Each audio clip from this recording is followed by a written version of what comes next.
Who the fuck did I marry? New update. Today is Monday, February 26, 2024. Earlier today, Legion's older brother, Chris, reached out to my friend, Tracy Tripp, an attorney here in Metro Atlanta. He called her firm to ask how he can get in contact with me. Tracy, being the friend that she is, basically had the attitude of, I don't know you. You're going to have to verify. Remember, trust, but verify. Chris did exactly that.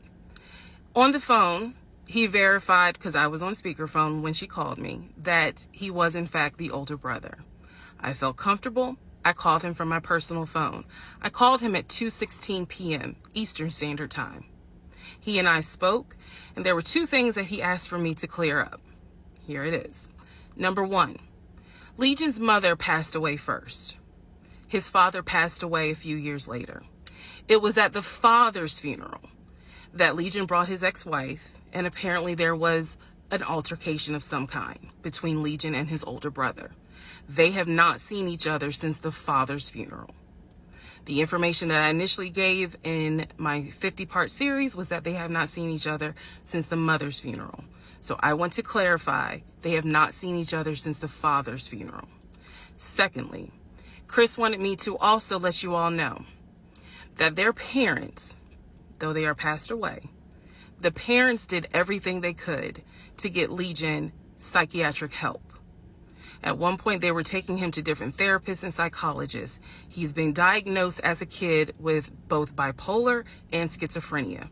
I did not know this. Chris informed me today, Monday, February 26th, during that phone call, that their father came out of retirement to help pay for the medications. And as Legion got older, he refused to take them. Did not know that. I say all this to say that Chris gave me permission to go ahead and relay this message to everyone to clear up some things that were said in the 50-part series. He also had a message for me.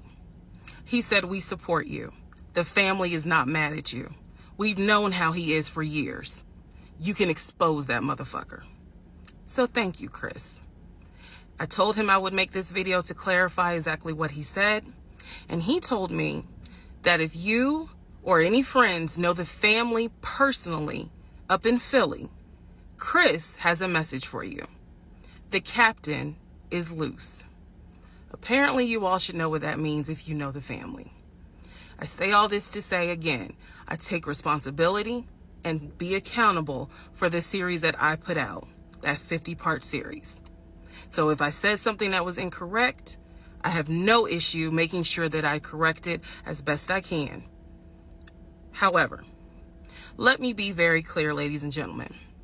I know what my ex-husband put me through. I cannot speak for anyone else. I can only speak on my experience. I realize that this story sounds absolutely outrageous, but it's true. I filmed it the way I did for a reason, because it's true. I gave you details because it's true, and I stand on that. You all have a wonderful day. And last but not least, to Chris and Tracy, I thank you. Talk to you guys soon.